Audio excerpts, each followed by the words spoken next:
Sallallahu ala Muhammad, sallallahu alaihi wasallam, sallallahu ala Muhammad, sallallahu alaihi wasallam. Anta syamsun anta badrun. Alhamdulillah rabbil alamin. Wa bihi nasta'in ala umuri dunya wad din wa ala alihi wa sahbihi ajma'in, amma ba'du. Bersama-sama kita memuliakan guru kita Bapak Ustaz Yusuf Al-Faisi, yang sama-sama kita hormati seluruh pembina, penasehat serta jamaah majelis al-Qur'an yang saya hormati.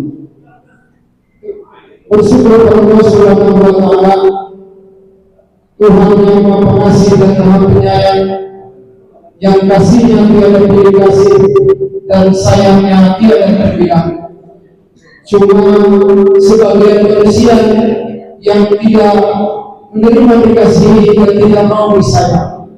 Karena sungguh-sungguh pagi hari ini di akhir tahun, di hari terakhir bulan Desember, kita masih disempatkan oleh Allah Subhanahu wa taala untuk datang ke majelis ini dalam rangka melaksanakan salah satu kewajiban kita, yaitu berwudu. Oleh karenanya, tiada kata kalimat yang pantas diucapkan di pagi hari ini kecuali ucapan syukur alhamdulillah rabbil alamin. Salawat dan salam semoga tercurah limpahkan kepada junjungan kita Nabi besar Muhammad Rasulullah sallallahu alaihi wasallam, yang diutus sebagai hamba, yang diutus sebagai contoh suri tauladan dan dikasihkan. Mudah-mudahan dengan mengikuti melaksanakan contoh sunnah beliau, karena tidak ada lagi contoh selain beliau, patutlah kita bersyukur kepada Allah Subhanahu wa taala. Mudah-mudahan kita mendapatkan ridho dan ampunan darinya serta mendapatkan bimbingan dari Allah Subhanahu wa taala. Amin ya rabbal alamin. Yang saya mengawali pengajian pagi hari ini, mari kita sama-sama buka dengan pembacaan surat Al-Fatihah yang kita khususkan untuk kedua orang tua kita, guru-guru kita, jamaah majelis al-Qur'an yang telah mendahului kita. Mudah-mudahan dengan fadilah dan wasilah surat Al-Fatihah yang kita bacakan, Allah Subhanahu wa taala menerima amal perbuatannya, mengampuni segala dosanya, menempatkan yang layak di sisi Allah Subhanahu wa taala, serta meluaskan kuburnya, menerangkan kuburnya, dan kuburnya dijadikan taman-taman surga Allah Subhanahu wa taala. Bil barakahul maghfirah wa bi syafaati Rasulullah sallallahu alaihi wasallam wa bi karamati ummil Qur'an. Al-Fatihah. Alhamdulillah.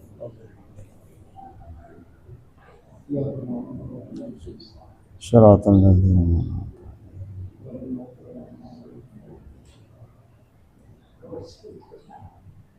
Selanjutnya mari kita sama-sama ikuti salawat Nabi yang akan dibacakan kita oleh Sunnah.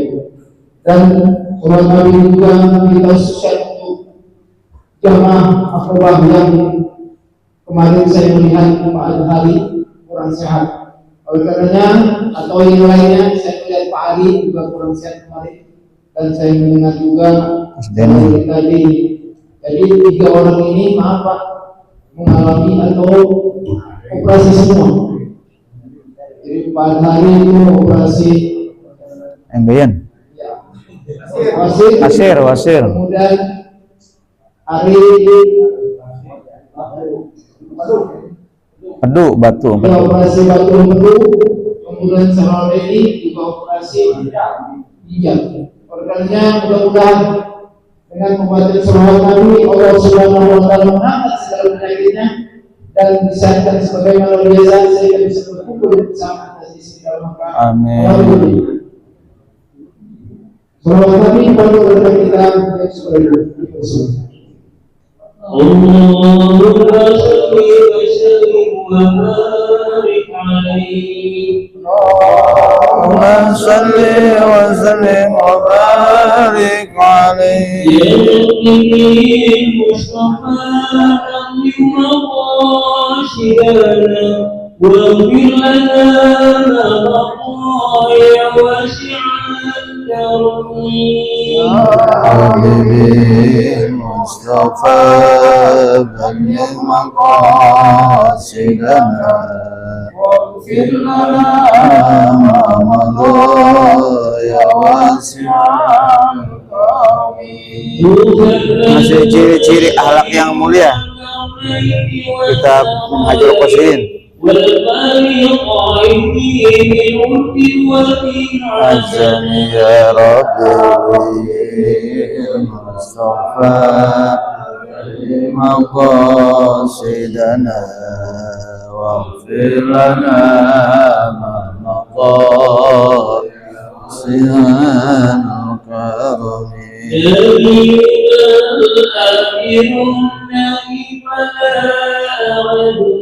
Ya,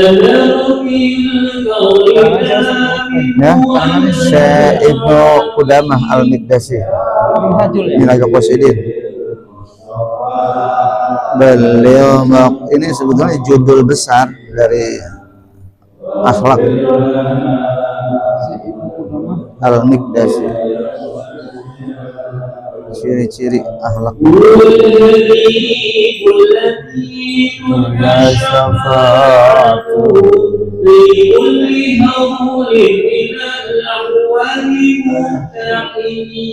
ya Rabbi bil Mustafa balligh maqasidana waghfir lana ma madha ya wasi'al karami. Ya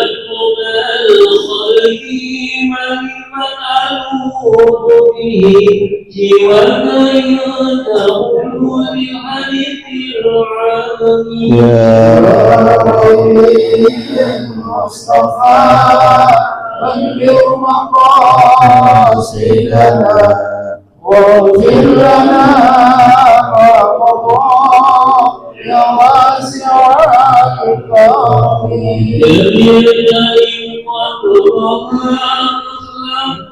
أبدا ولن تتأبى في مدى الزمن.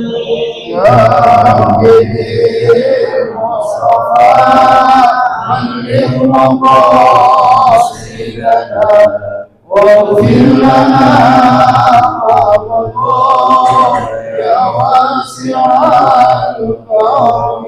يا سلام تقدير زينة عظمة إنك ما يرضي الكفر كالغرمي. يا ربي المصطفى بلغ مقاصدنا واغفر لنا ما مضى يا واسع الكرم. والذي وصفي ثم تبيناه اللطفى والنقى والكرم والحكم. يا ربي بالمصطفى بلغ مقاصدنا واغفر لنا ما مضى يا واسع الكرم. اللهم صل وسلم وبارك عليه. اللهم صل وسلم وبارك عليه. Hadirin saudara-saudaraku jamaah Allah yang saya hormati, selanjutnya yuk sama-sama kita persiapkan diri kita masing-masing untuk yang terbaik di akhir tahun ini, di hari terakhir tahun ini. Mudah-mudahan kita mendapatkan ridho dan keridhaan dari Allah Subhanahu wa taala. Amin. Mari kita sama dengarkan penjelasan ciri-ciri akhlak yang mulia bersumber dari kitab Minhajul Qasidin karangan Syekh Ibnu Qudamah Al-Miqdasi sampaikan oleh guru kita Bapak Ustaz Al-Faisal. Padanya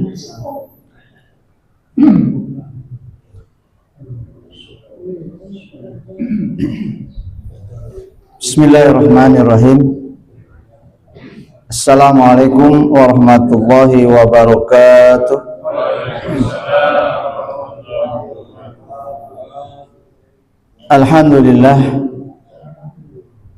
Alhamdulillahilladzi ja'ala sakinata fi qulubil mu'minin liyazdadu imanan ma'a imanihim walladzi ja'alana minan nasihin wa afhamana min hulumil ulama'ir rasikhin.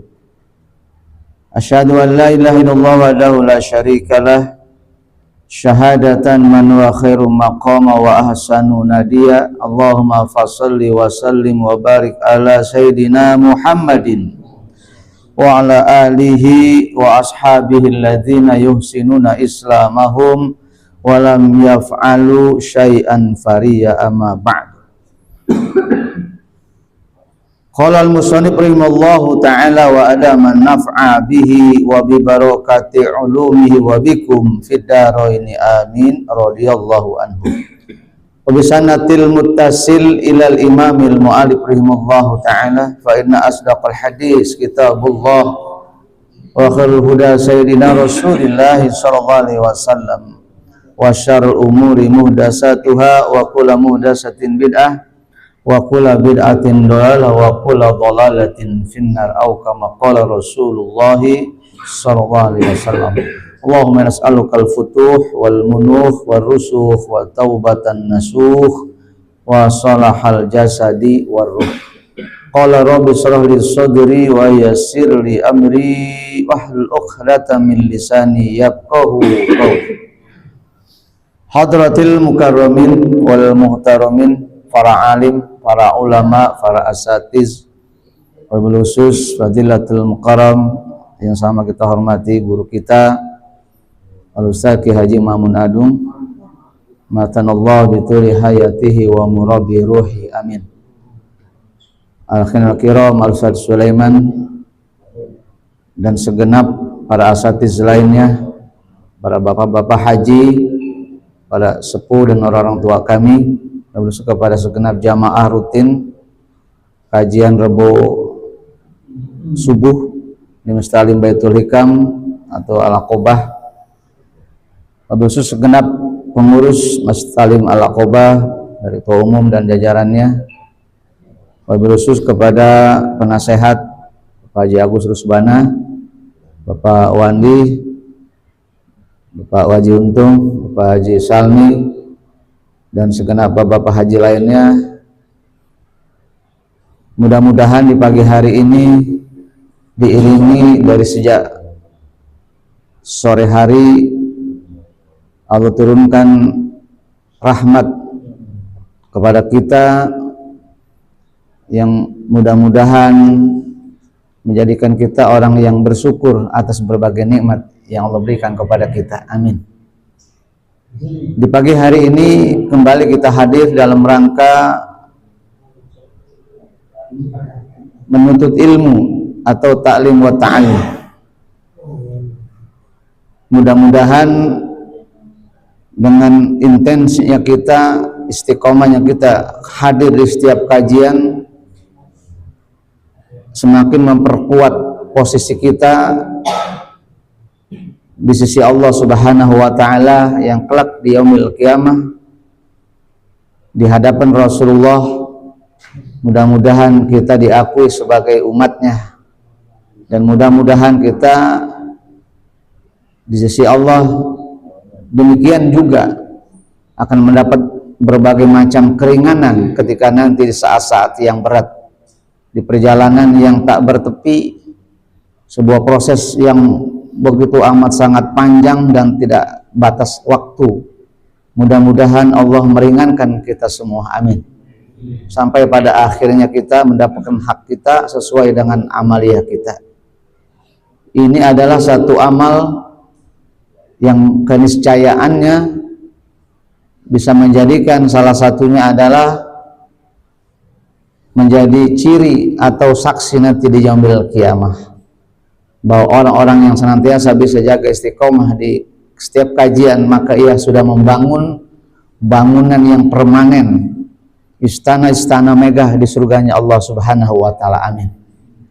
Bapak hadirin rahimakumullah, perkenankan Al-Fakir pada subuh pagi ini melanjutkan kajian kita dari tema besar kita tentang keakhlak dan keutamaannya.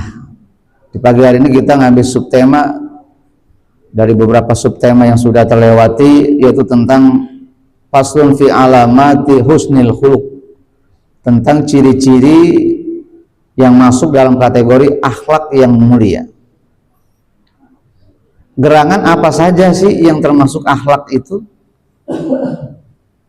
Dalam sekup yang besar, sekup yang luas, akhlak itu sudah sangat kita pahami.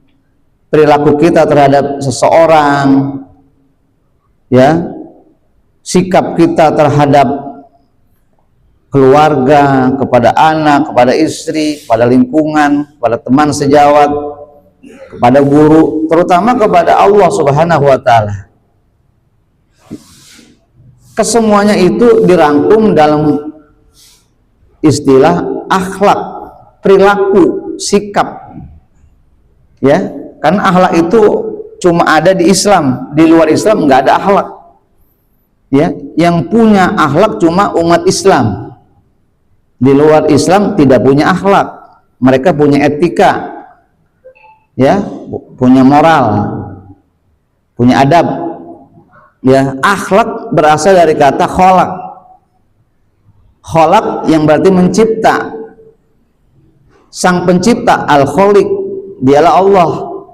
Maka bentukan kata akhlak dari hulu, ya, kholqon, bisa jadi makhluk. Tapi kalau akhlak diambil dari kholqon, ya, dari mufradnya, jamaknya akhlak, jamak taksir, bentuknya banyak, akhlak, ai khuluq.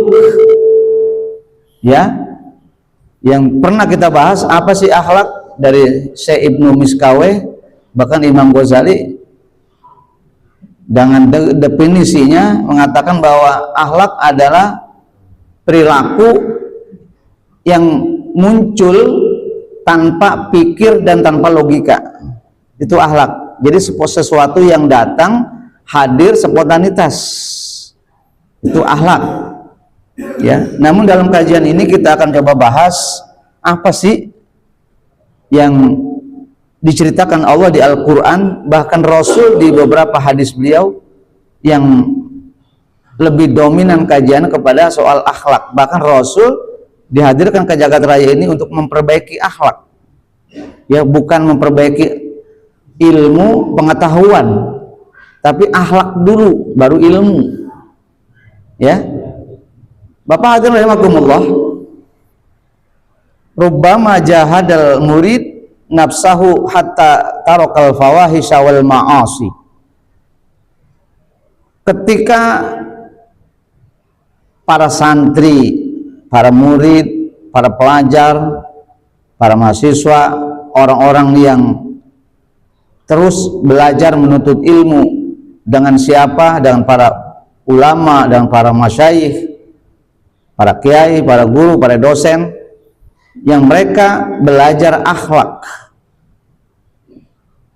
Hatta tarokal pawahis, sampai pada akhirnya mereka mengerti bagaimana cara, upaya mereka tidak berbuat fawahish, amal perbuatan yang jelek, fahisyah yang rusak.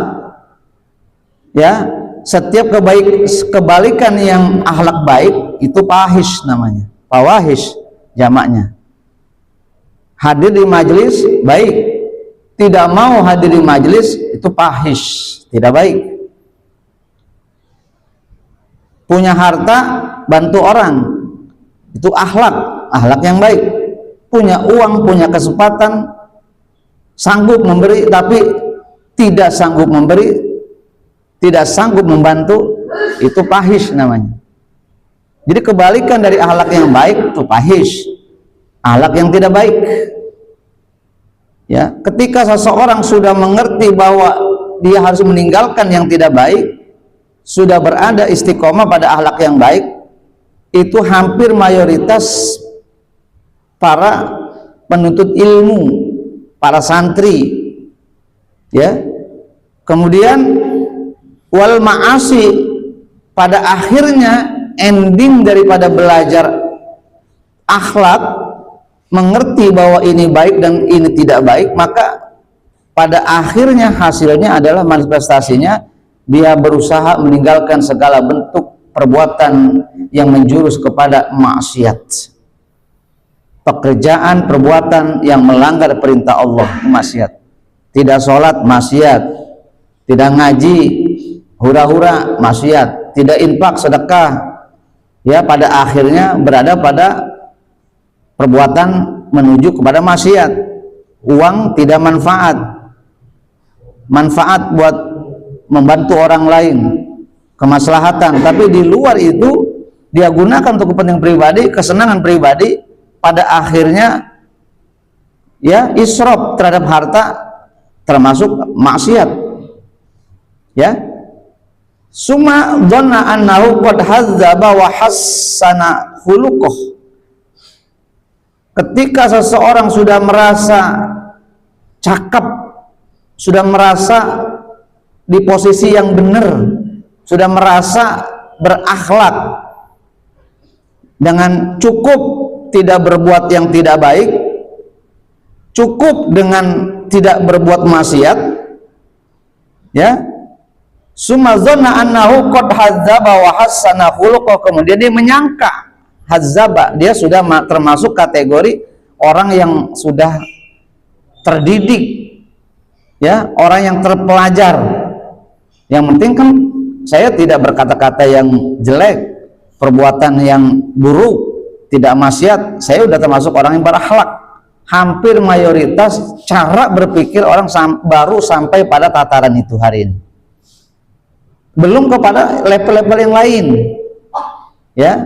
Dianggap sudah merasa kita sudah berakhlak. Yang penting tidak nyakitin orang, yang penting baik, ya, baik sama orang, ya, respect atau punya empati kepada orang lain, tidak menyakiti, yang penting menghindar diri dari perbuatan yang maksiat. Wah, itu udah cukup baik. Hampir mayoritas cara berpikir sebagian orang seperti itu, para penuntut ilmu, ya, murid, ya, murid itu dari aroda yuridu, murid, orang-orang yang punya keinginan, punya ilmu, belajar ilmu, menuntut ilmu, murid. Kalau seorang santri, ya berarti mondok, belajar dengan kiainya. Kalau majelis taklim, muridnya adalah jamaah. Ini kita santri, Pak, itu murid, ya. Baik, kemudian wastaghna 'anil mujahadah. Ketika memang dia sudah merasa dirinya cakep, sudah bagus, sudah bisa memperbaiki, tidak berbuat jahat, ya, tidak berpikiran kotor, tidak punya hati hasud, tidak punya hati dengki, tidak punya sifat bakhil, menghindar diri dari segala bentuk maksiat, perkataan yang fahish, yang kotor, ya, sikap perbuatan lahirnya baik, menjaga hati juga agar tetap baik, maka dianggap sudah cukup. Tidak ada lagi yang namanya mujahadah, berusaha sekeras mungkin agar menjadi jauh lebih baik. Seperti apa mujahadahnya? Nanti dijelaskan, Pak, di beberapa surat, ya, termasuk ya di surat Al-Anfal, ya, dari ayat 1 sampai ayat 3, ayat 11, kemudian di surat At-Taubah ayat 112, kemudian di surat Al-Mu'minun dari 1 sampai 9, ya, kemudian juga termasuk surah Al-Furqan ayat 63. Nanti ayat per ayat nanti kita akan coba bahas, mudah-mudahan cukup waktunya, ya. Di ayat-ayat itu dijelaskan itulah sifat-sifat yang digambarkan Allah. Kalau kita berada pada sifat itu sesuai dengan yang disifati Allah di ayat itu, maka kita adalah termasuk orang-orang yang berakhlak, mulia, karena itulah sifat-sifat orang yang masuk kategori berakhlak mulia. Kalau belum sampai pada sifat itu, maka kita belum dan masih jauh termasuk orang-orang yang dianggap sudah berakhlak mulia. Ya, baik. Kemudian walaisa kadzalik, sebetulnya enggak demikian. Kalau kata si Ibnu Qudamah, nggak cukup sampai pada tataran itu, nggak cukup sekedar saya udah nggak senang dangdut nih, karena dangdut ada penyanyinya yang erotis, yang sudah feminim, dia mengumbar maksiat, ya tidak suka, tapi lagunya demen, ya sama orangnya, sama perilakunya, sama penampilannya nggak suka, tapi sama lagunya gandrung, HP-nya dangdut. Bukan nggak boleh Pak, tapi lagu itu bisa menghadirkan pikiran kita yang nggak baik. Kalau udah menyanjung wanita, menyanjung dunia, menyanjung sesuatu, waduh, masya Allah, hati-hati Pak. Itu termasuk kotor kalau kata para orang mujahid Pak. Ya, sementara kita hari ini masya Allah Pak, itu dianggap hiburan lah. Ya, harus sudah peka kita terhadap sesuatu yang wah ini baik, karena kita sudah masuk orang yang ibadah, yang orang sudah sampai pada derajat, yang sudah sampai pada level, ya sudah bagus ibadahnya, harus berubah. Termasuk jaga juga pergaulan. Kalau perlu orang yang kagak sembahyang juga harus hati-hati, bergaul, tapi orang yang sudah tidak kenal dengan Allah, orang yang sudah melanggar perintah Allah, orang yang sudah berani ngelawan Allah, buat apa kita temani? Kan akan hanya merusak hati kita, merusak suasana kedekatan kita dengan Allah. Nah, hati-hati tuh Pak. Jadi kalau teman kita ini ada ninggalin sholat, jangan dideketin. Ya, boleh deketin tapi dalam rangka islah, kita nasihati, begitu Pak. Ya, baik. Kemudian fa inna husnal khulqi huwa majmu' sifatil mu'minin. Sesungguhnya yang disebut dengan akhlak yang baik, husnul khuluq, huwa majmu'u sifatil mu'minin, yaitu sebuah kumpulan secara akumulatif yang menjadi syarat sifat seorang yang beriman. Jadi bukan satu-satu. Kalau sifat seorang mukmin itu baru dikatakan orang mukmin yang berakhlak mulia, seorang mukmin yang baik, bila seluruh sifat itu sudah ada pada dirinya. Dikerjakan yang satu, ditinggalkan yang lain. Ini ada 20, saya 10 aja saya kerjain, yang 10 saya tinggalin. Ya nggak masuk kategorinya kita. Jadi supaya masuk kategori orang mukmin yang baik adalah seluruh sifat itu harus dikerjakan. Contoh ya, kita buka di salah satunya adalah surat Al-Anfal Pak. Wa qad wasafahu Allah Ta'ala, faqala, Allah sungguh memberikan gambaran tentang sifat orang-orang yang beriman. Jadi kalau kita hari ini belum seperti yang digambarkan surat oleh Allah di surat Al-Anfal ini, maka mesti kita harus segera koreksi diri kita, termasuk kita belum kategori orang yang mukmin yang berakhlak di hadapan Allah. Apa itu? A'udzubillahi minasyaitonirrajim. Innamal mu'minuna alladzina, sesungguhnya orang-orang yang beriman itu, pakai innama Pak, takkid, diperkuat oleh Allah, betul-betul, sesungguhnya, benar-benar, ya, yang dikatakan mukmin itu adalah apa? Idza zukirallahu wajilat qulubuhum.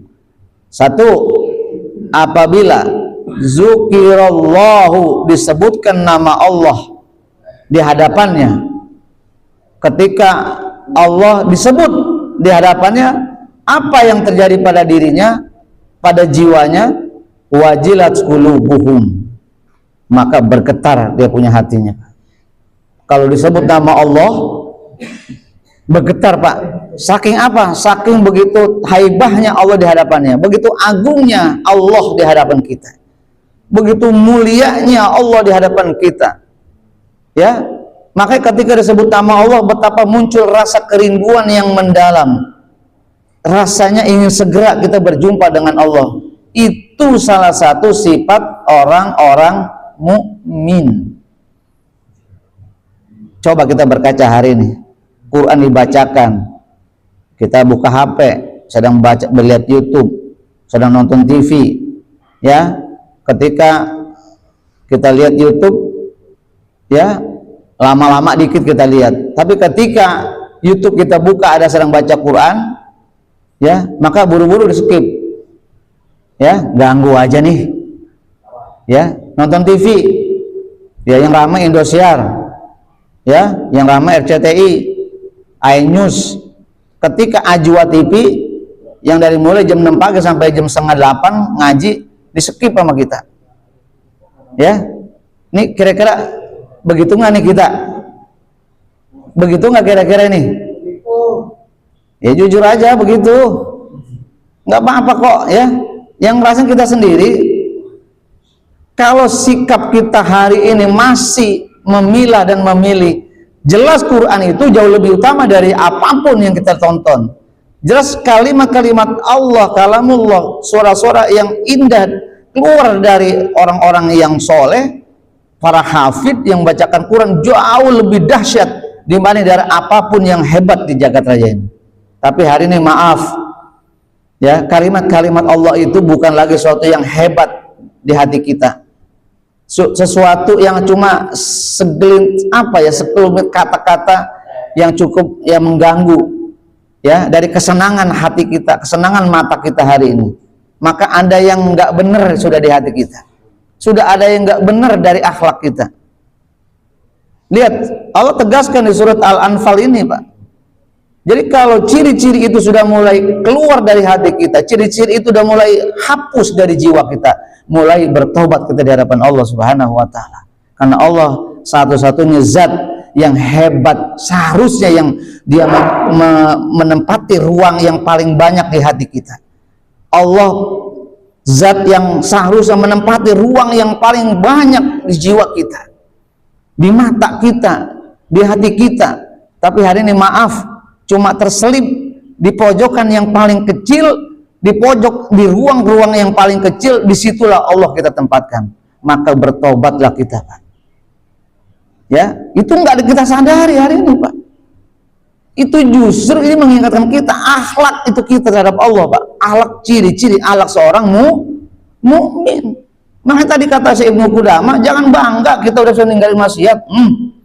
Jangan bangga kita udah kumpul sama orang yang soleh. Jangan bangga kita udah sok merasa hebat jadi orang yang baik, ya, sudah bisa sholat 5 waktu, bisa istiqomah. Karena masih ada lagi yang menjadi barometer seluruh nilai-nilai ibadah itu apa? Akhlak yang mulia. Salah satunya adalah cirinya ketika disebutkan nama Allah, maka hati kita tanpa dikomandoi, tanpa didesain, tanpa direkayasa, bergetar hati kita ketika mendengar kalimat Allah disebutkan di hadapan kita. Subhanallah, rasanya sudah hilang itu ya di hati kita apa hari ini, Pak. Karena ada yang jauh lebih hebat dari Allah yang ketika muncul dibacakan di hadapan kita. Apa yang hebat? Ya isinya HP, masukkan HP-nya maksudnya. Itu kan YouTube, TikTok, ya, yang hari ini Instagram yang kita baca, kita lihat, Pak. Coba lihat hari ini, maaf, ini Pak Rama ini termasuk mujahid nih, Pak, ya. Beliau buat YouTube konten setiap pengajian, ya, setiap para guru kita ada yang cuma durasinya 1 menit, saya lihat nggak ada yang like, ya, nggak ada yang subscribe, nggak ada yang share, Pak, ya. Udah setahun yang lalu masih 43, ada yang baru 22, ada salah satunya itu 900 sekarang. Itu juga udah mentok, udah kagak ada lagi yang like, Pak. Sekali tonton udah bosen, kagak ada yang nonton. Kalau saya nggak bosen, Pak, semua guru-guru termasuk saya sendiri nggak bosen saya nonton, Pak. Itu aja saya tontonin sama saya, Pak. Kenapa? Karena itu ilmu, Pak. Itu aja saya like lagi, saya mulu yang like, Pak. Makanya banyak kan 60. Subhanallahu akbar, Pak. Ya, coba lihat kalau soal mancing, angler di YouTube udah 238.000 mancing doang, saya bilang kok sampai ratusan ribu. Ini betapa hari ini manusia ini udah nggak senang sama agama, Pak. nggak doyan sama ceramah, bahkan ya karena bukti kok. Di YouTube lihat macam-macam, ada foto pakai makmum, ada saya lihat nggak ada yang nge-like.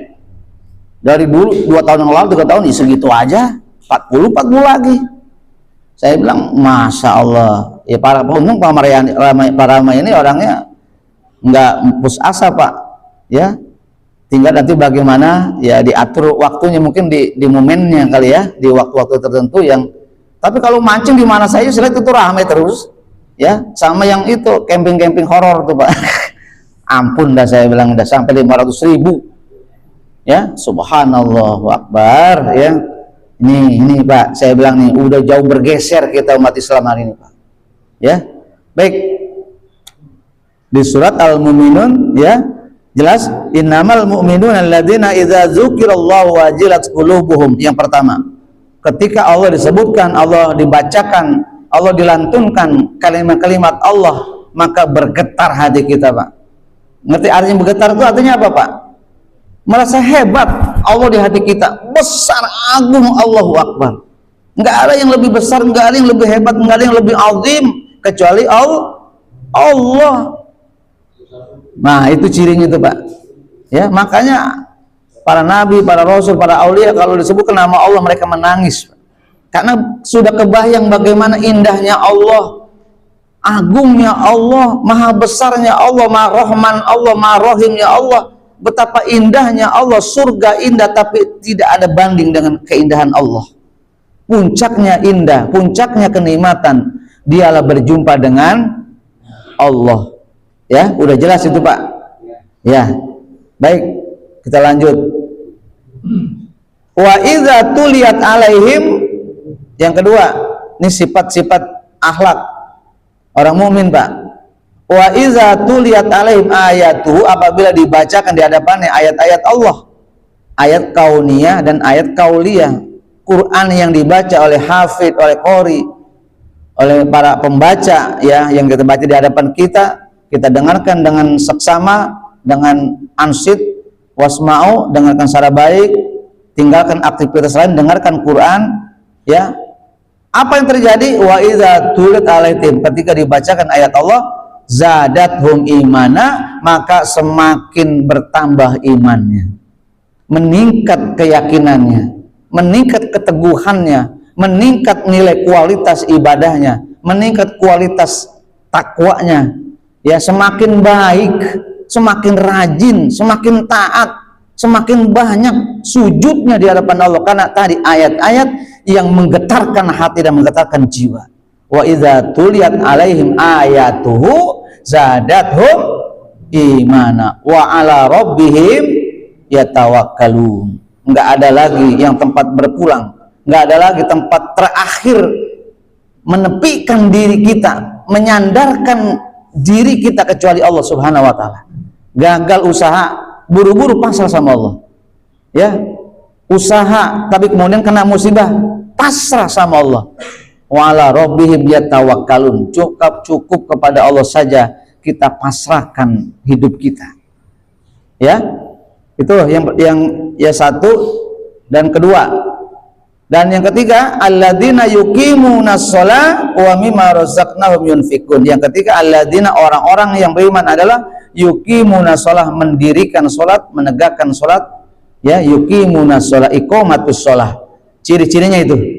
Ada orang merasa dirinya baik, ya sudah baik sama orang, sudah punya empati tinggi, nggak boleh orang kena musibah maka orang pertama dia bantu, senantiasa menjaga akhlak di hadapan manusia, tapi sama Allah kagak sembahyang, ya percuma Pak, ya hilang nilai kebaikan, hilang nilai infak dan sedekah, hilang ketaatan ketika dia tidak sholat, karena sholat adalah kunci untuk diterimanya segala ibadah kita. Kuncinya adalah sholat.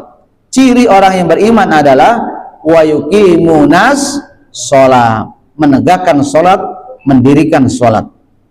Wa mimma razaqnahum yunfikun, yang keempat, di setiap harta yang ia terima dari usaha, dari bisnis, ya ada baik harta wahbah, ya wahbi dan kasbi. Harta kasbi, harta yang dihasilkan karena kerja, karena usaha, karena bisnis, itu kasbi. Kita bekerja dapat gaji, gaji yang kita terima itu kasbi, itu harta, itu rizki dari Allah karena usaha. Ada orang yang nggak usaha, kerjaannya ibadah mulu, berbuat baik mulu kerjaannya, tapi rezekinya mengalir pun dari mana-mana, itu wahbi. Karena begitu dekatnya dengan Allah, Allah ridho dengannya, maka Allah kasih itu titipan harta karena dia dipercaya sama Allah. Itu wahbi namanya, Pak. Banyak para aulia, para ulama, para alim, orang-orang soleh nggak perlu kerja keras, banting tulang nyari duit dari pagi sampai malam, duitnya ditaker, Pak. 3 juta, 4 juta, ya, usaha dari pagi babak belur, Grab, ya, ngubar-ngubar penumpang, ya, ngejar order, dapatnya ditaker. Ada orang kagak bekerja, nggak capek, males-malesan di rumah, kerjaan cuma zikir, ibadah, ya, tapi duitnya, masya Allah akbar, nggak kehitung. Pak, saya mau tanya, ya, ini ada konsep baru, ini konsepnya para sufi. Kalau pengen jadi orang kaya, jadilah kita orang yang paling malas, Pak. Ya, Pak Haji, kalau pengen jadi orang yang senang, banyak duit, kaya, jadilah orang yang paling malas, jangan rajin, Pak. Buat apa rajin-rajin? Buat apa kita kerja capek-capek? Belum tentu kita kaya. Saya mau tanya, yang bangun rumah itu yang punya rumah apa tukang ya, Pak? Ini ada gedung rumah mau dibangun, yang capek, yang babak belur, yang punya rumah apa yang tukangnya? Jadi yang capek siapa tuh, Pak? Tukangnya. Yang punya rumahnya? Ya tidur lah, jalan-jalan kemana kek, bodoh amat. Yang punya rumah, duit yang punya, mau tidur kek, mau jalan-jalan kek, betul? Saya mau tanya, duitnya yang kerja mati-matian tuh dari pagi sampai sore, banting tulang, panas-panasan, kejemur-kejemur, panas-panasan, hujan-hujanan, duitnya ditaker. Banyakan duit dia apa banyakan duit yang punya rumah? Ya iyalah, di mana juga belum bahaya duit yang punya. Jadi kalau gitu bagaimana? Jangan capek-capek kayak tukang, duitnya ditaker. Mendingan yang punya rumah, duitnya banyak, dia bisa bikin rumah, duit deposito masih ada. Kira-kira bisa begitu? Astagfirullahaladzim. Bisa, asal konsepnya ngerti, teorinya harus ngerti. Betul nggak kira-kira?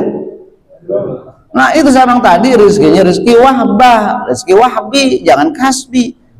Tukang kerjanya mati-matian, kuli, pegawai, pekerja, pengusaha mati-matian lah, sudah ditaker rezekinya, Pak. Ya, ada caranya, belajar sama orang yang sudah ahlinya, Pak, ya. Belajar. Orang di rumah mulu, kerja enggak, bisnis enggak, lah duitnya kagak bisa habis, Pak. Ada nggak begitu, Pak? Ada. Banyak aja, tahu aja, ya. Baik, jadi udah paham nih, Pak, ya. Jadi di antara harta kita ada harta orang lain yang wajib kita keluarkan, dan sunnah wajib namanya zakat, yang sunnah adalah infak sedekah. Baik, itu di surah Al-Anfal ada 4 cirinya tuh. Kalau 4 ciri ini ada pada kita, sempurna udah. Maksudnya ada masuk kategori. Belum sempurna, masih ada lagi. Lihat di surat yang lainnya, kita lihat, Pak. Ya, di surat At-Taubah, Pak. Ya, di At-Taubah di ayat 112. A'udzubillahi minasyaitonirrajim. Bismillahirrahmanirrahim. At-taibunal abidunal hamidunas saihunal raqi'una as-sajidunal amiruna bil ma'ruf wan nahu anil munkar wal hafizuna li hududillah wa basyiril mu'minin. 112, ya, surat At-Taubah. Ada berapa tuh ciri orang mukmin tuh? Yang pertama, at-taibun, ya, setiap dia berdosa pun tidak berdosa, selalu bertobat, minta ampun sama Allah, kembali sama Allah.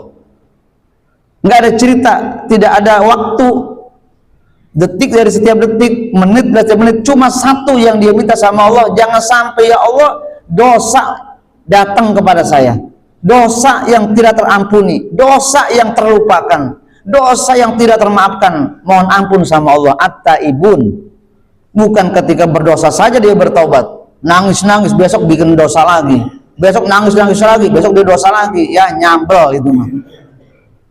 Ya, dosa namanya tobat sambel, Pak. Ada yang tobat sambel? Banyak. Kayaknya kesel banget nih Bang Simung nih. Romannya gitu, kesel bener romannya. Iya, banyak mulu dari tadi. Ya, at-taibun, ciri-ciri orang beriman adalah selalu meminta ampun dan bertobat kepada Allah. Itu ciri. Ya, awas hati-hati nih kalau kita udah mulai bangga sama diri kita. Wah, nggak ada di sini yang paling bersih saya nih, aing ya. Nah, kalau udah aing udah ada Pak, kacau dah urusan. Ya. Al-abidun. Yang kedua apalagi Pak? Ya. At-taibun al-abidun, orang-orang yang senantiasa tunduk taat sama Allah, beribadah.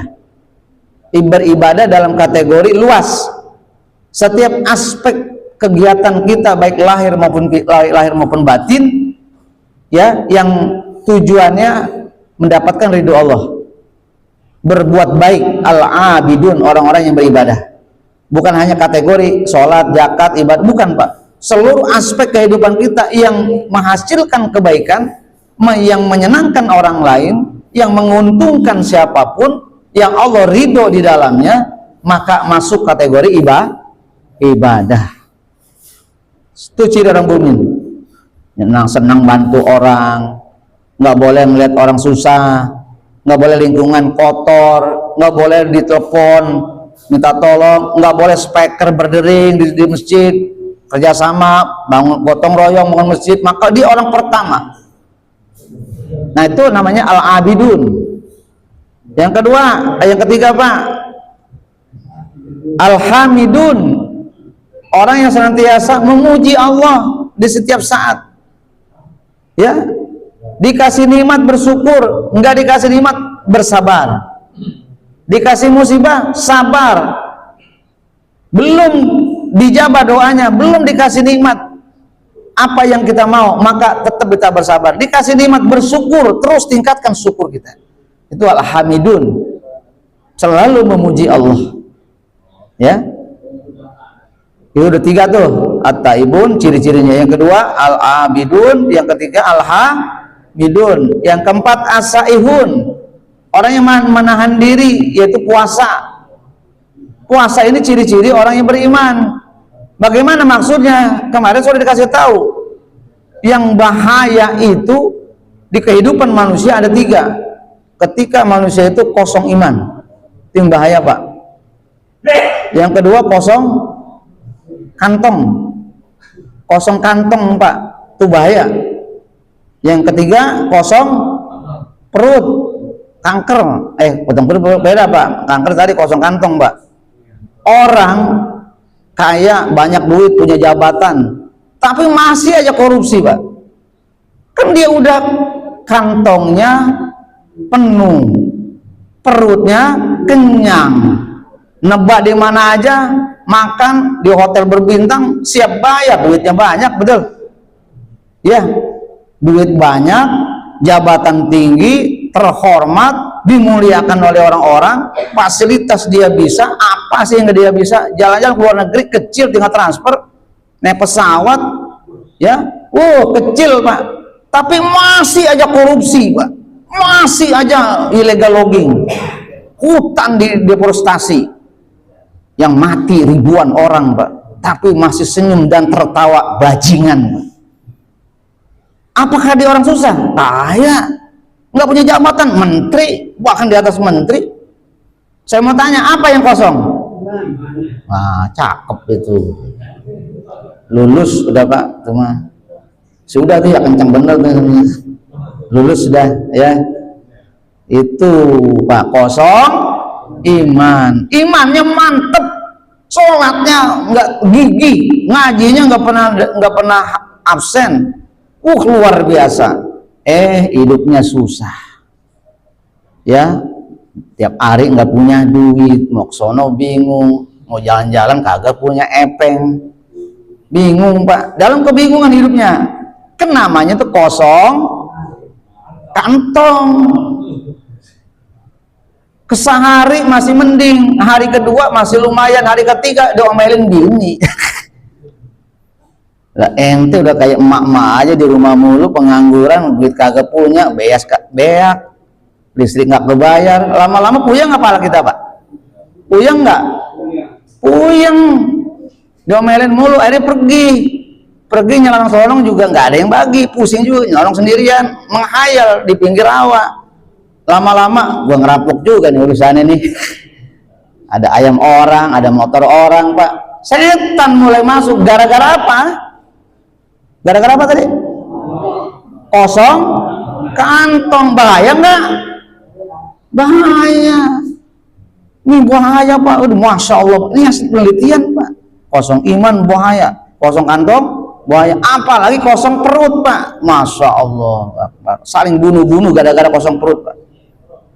Ngerti? Kosong perut, lapar, gara-gara lapar orang saling bunuh Pak, saling tuding, saling perang gara-gara lapar. Sementara perut manusia itu jangan lagi baru nasi Pak, ya gunung ditelan Pak, gunung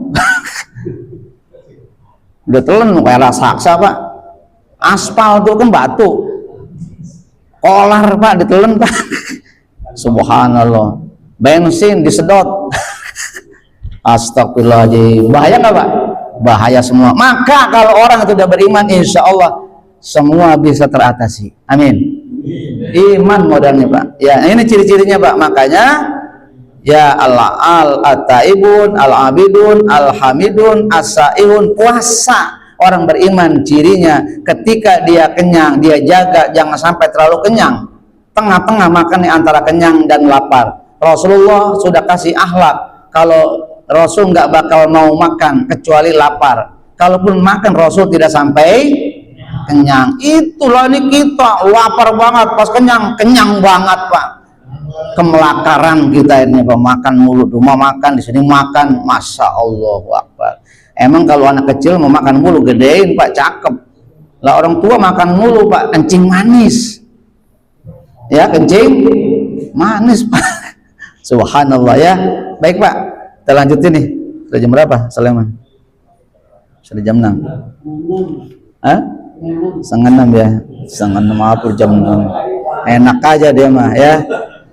Nah itu baru 2 surat aja ya Pak ya. Baik, kita ini ada cerita sedikit Pak. Cerita tentang ada seorang sufi yang bernama Ibrahim bin Adham Pak.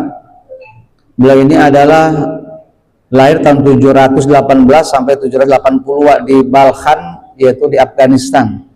Beliau aslinya adalah orang kaya dari bangsa yang dermawan, maksudnya bangsawan. Dia berharta, dia orang kaya, tapi dia tinggalkan kekayaannya, dia tinggalkan kebangsawanannya, dia tinggalkan, dia pergi hijrah demi menjalankan hidup sufi dan zuhud. Karena dia paham bahwa hidup dalam kedermawanan, hidup dalam kebangsawanan akan berat nanti di yaumil qiyamah. Maka beliau tinggalkan Pak kekayaannya, hartanya, keluarganya, bahkan beliau tinggalkan menghidupi menjalani hidup sufi. Nah ini ada kisah Pak ya. Bagaimana kisahnya?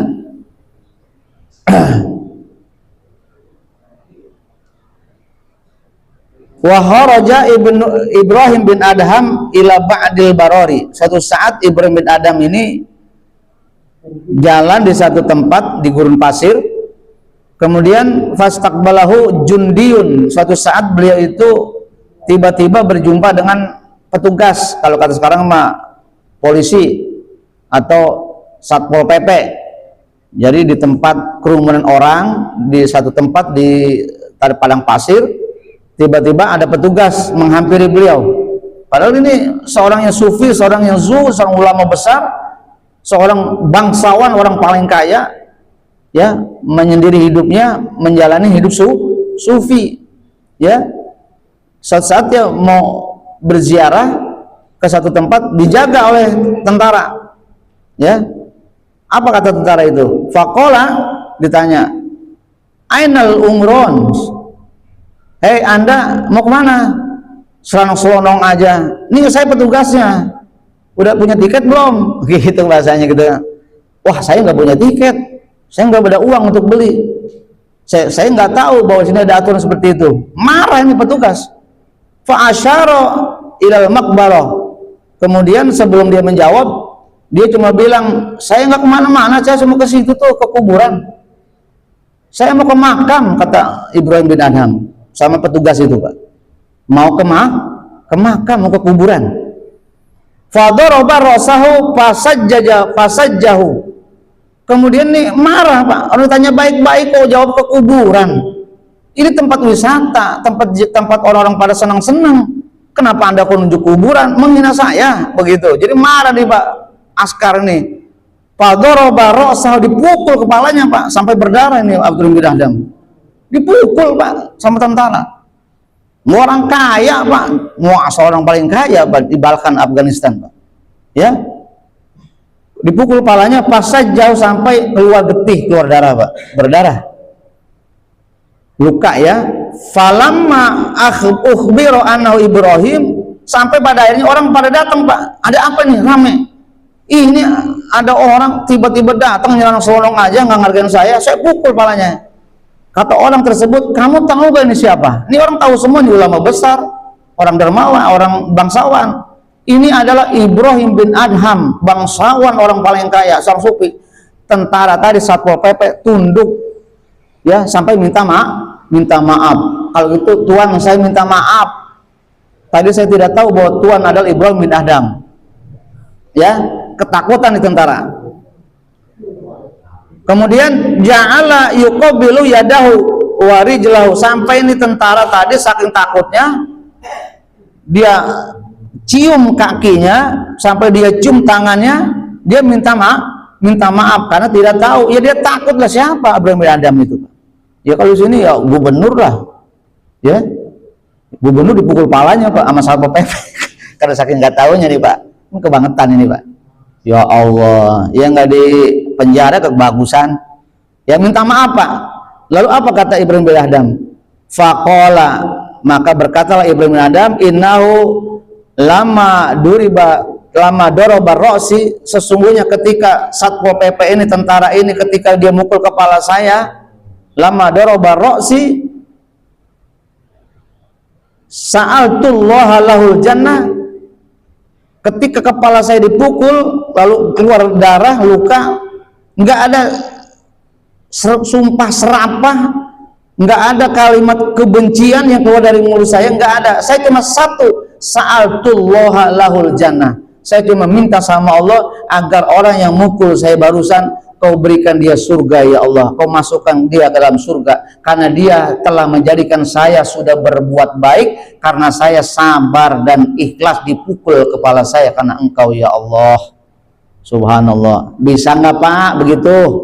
Ada orang nyuruh bohongin kita, ada orang ngambil barang kita, ada orang caci maki kita, menyakiti kita, bahkan mencelakai kita. Kita bilang, ya Allah, masukkan dia ke surga engkau ya Allah, karena dia sungguh menjadikan saya orang yang sabar mendapatkan pahala dari engkau. Bisa nggak begitu?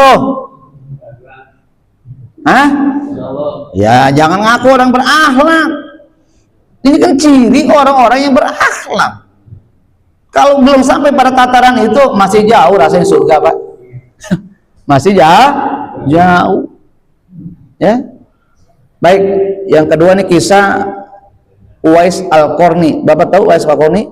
Seorang anak muda miskin yang namanya tidak pernah terkenal, bahkan tetangganya aja nggak kenal, Pak.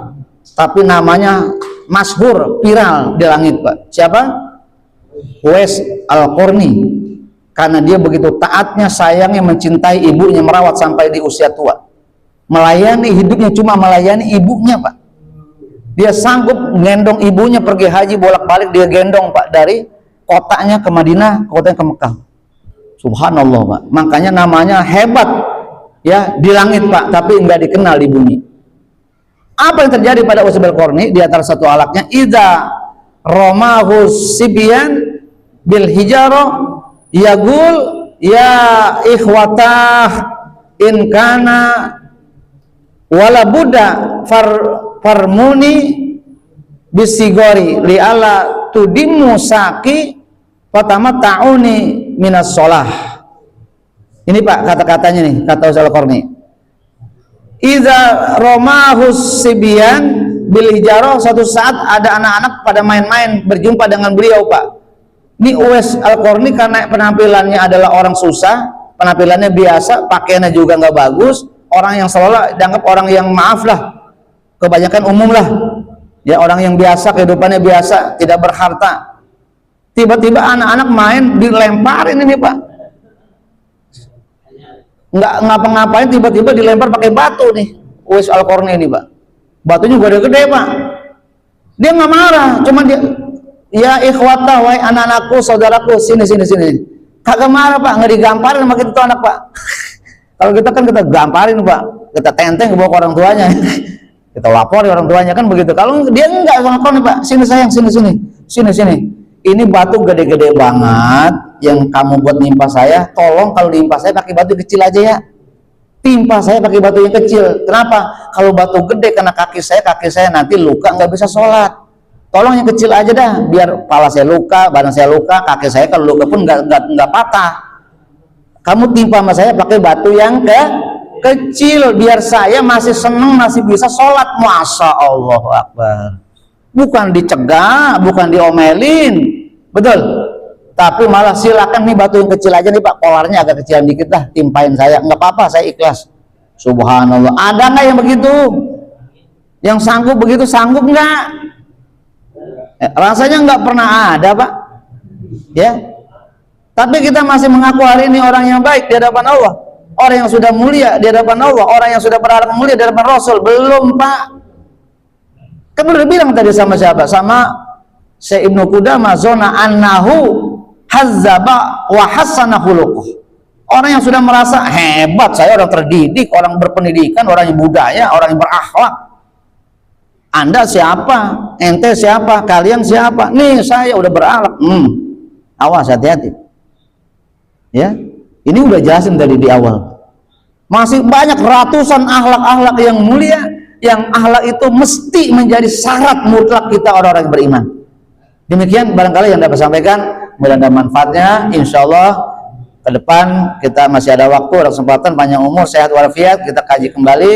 Ada 2-3 halaman lagi insya Allah sebagai wacana hasanah keilmuan kita, mudah-mudahan menjadi bekal kita dalam rangka melengkapi perbendaharaan akhlak kita untuk menuju kehadiran Allah Subhanahu wa taala. Amin. Demikian, lebih kurang saya mohon maaf. Wallahu a'lam bishawab. Hadanallahu wa iyyakum ajma'in. Assalamualaikum warahmatullahi wabarakatuh. Mungkin saya bicara tentang ciri-ciri orang yang mulia atau orang yang berakhlak.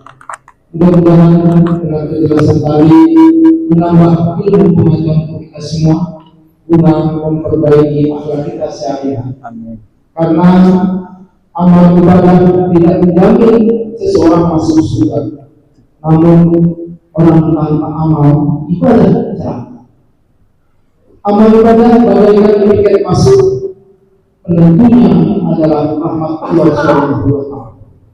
Demikian kami sekalian. Dan di akhir pengajian ini barangkali ada yang libur atau ada yang masuk juga, barangkali kami bisa keluar dulu, namun barangkali ada yang penasaran tentang apa itu penyampaian materi, kami silakan untuk bisa bertanya. Oh ya, Pak Pudin. Assalamualaikum warahmatullahi wabarakatuh.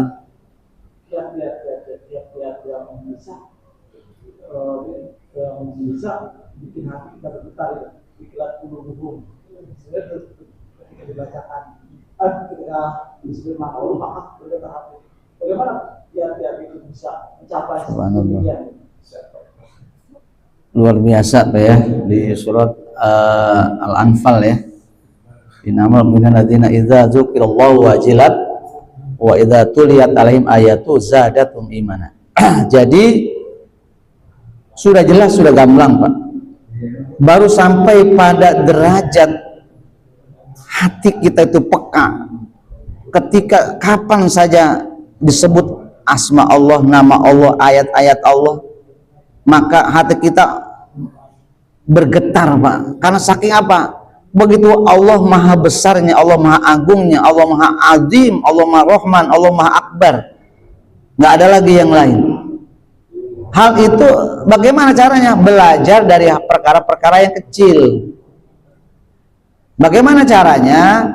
Satu, pelajari bagaimana sifat keagungan Allah, bahwa Allah yang menciptakan kita, Allah yang mewujudkan kita, Allah yang melengkapi kita, Allah yang menafkahi kita, Allah yang mencukupi kita. Allah, nggak ada selain Allah.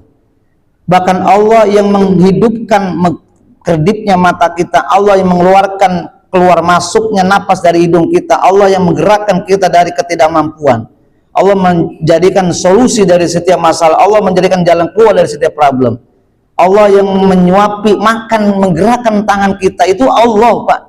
Nggak punya daya tangan kita Pak, mengambil nasi dari piring, mengambil rezeki dari tempat lain, yang memasukkan rezeki itu ke mulut kita, kecuali Allah.